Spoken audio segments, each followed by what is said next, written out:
street called Augusta in Chicago, and I remember I had one wonderful girlfriend that I was very friendly with, whose name was Ruth Rashofsky.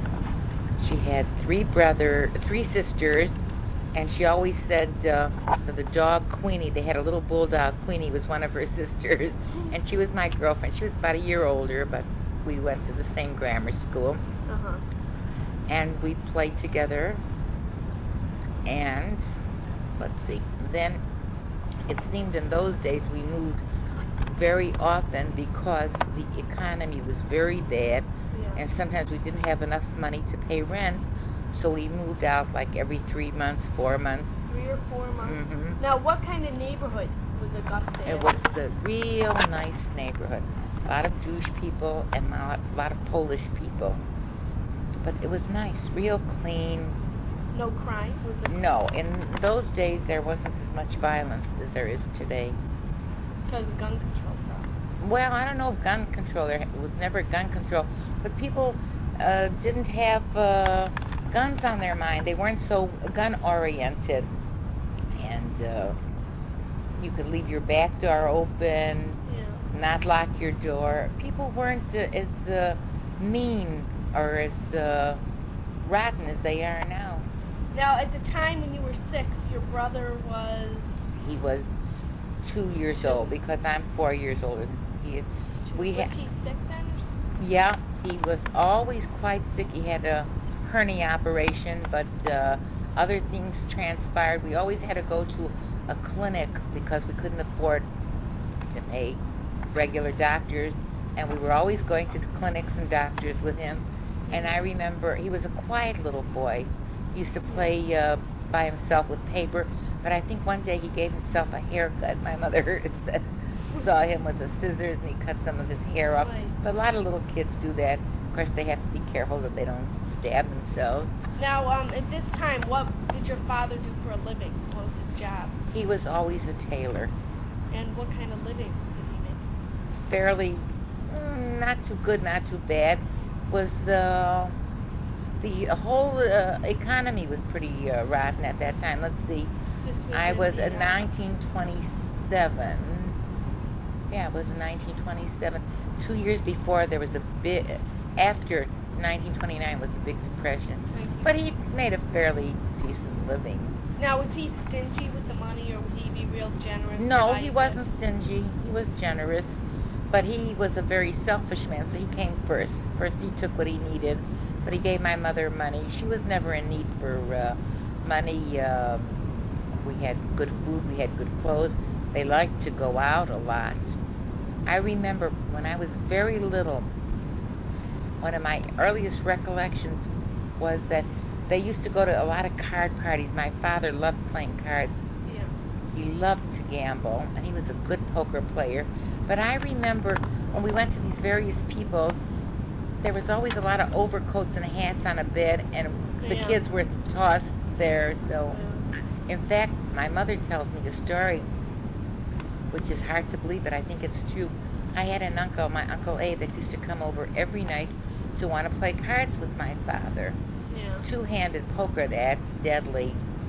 And I think my uncle lost the butcher shop to my father in playing cards daily. My mother said she would dread when her brother would come over primarily to play cards with my father.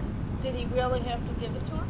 Well, that's what my mother tells me, but I don't know if he gave him the butcher shop, but I think he lost the money that he would have put in the butcher shop. Now, at this time, was your mother happy or not so happy? No, I don't think she was ever happy being married to my father because he was a womanizer. You mean he was going out with other Yeah. people? How did she know?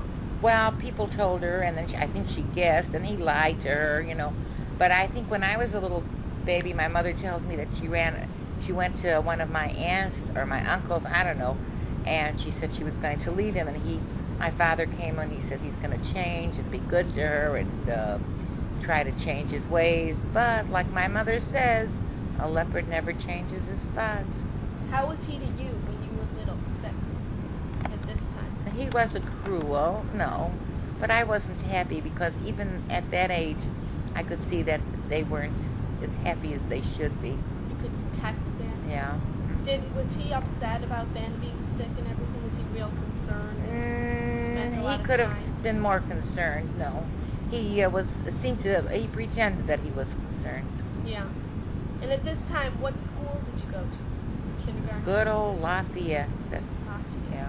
Where was this? What street? On Augusta near On Washington. Augusta? In Washington? Yeah, and we lived on Augusta, a couple blocks away from the school.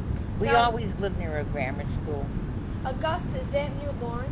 Yeah. Or is that- No, it's more northwest. Lawrence is further north, Yeah. but it was So- near was really not a bad neighborhood. There was a bakery that when I was a little bit older, Yeah. I used to go with the girls to the Banavit's bakery, and we'd get a pineapple slice for 2 cents, which we loved. There was Humboldt Park around there, which was very Yeah, I've nice. heard of it. There was a lot of theaters. There was, I remember my mother and father taking us to, they liked going to movies, Yeah. to the Biltmore, to the Strand, to the Vision Theater. And And by the way, there were streetcars in those days. right. What was your school like? Did you like My school, in- well, at that it was an old Lafayette? school then, but they were, in those days, the teachers they were very old. They Yeah. were most of them were spinsters, old maids they called spinster, and they were very harsh. And the kid was afraid of the teacher. If the student ever did anything that the teacher felt was wrong, the parents were in dreaded fear of going to school to reprimand if their child would be reprimanded. They were, for some reason or another, in those days, the parents never took the side of the kid, even Now, though they very was there seldom. corporal punishment to the teachers? No, but they were pretty nasty. I'll never forget when I went to another school later on, the Schley School. I had a teacher, I will never forget her. Her name was Miss Larson, a dried up prune, skinny as you make 'em, with a very authoritative voice. She was a meanie. Anyhow, I'll never forget, she took my library book away from me because we weren't doing anything in the class, and I always loved to read, and I had a library book that I read, Yeah. and she took it away, and my mother had to come to the school and beg her to give it back. She had to beg her? Mm-hmm. This was from not the school library. No, it was not a Public. regular public library. I lived in the public library. This was in 6th grade? I can't remember which grade. Could have been 4th or 5th. But I also remember a thing that with the library, when in 1929, we went to Arizona. My mother broke up her house at that time. She was always breaking up the house, going away from my father. So we went to visit my grandfather in Arizona. And why I'm recalling that is because with the library, I lived at the library practically. So my other grandparents, my father's grandparents, who were very ignorant, sent me a notification from the library that I was due 6 cents. And they sent the card, instead of paying the 6 cents. Your own grandparents? Yeah, wouldn't well, pay? they were ignorant, and my grandmother wouldn't spend a penny on me anyhow. That was my father's mother. She was a very nice individual, selfish, mean. Did she give you gifts ever?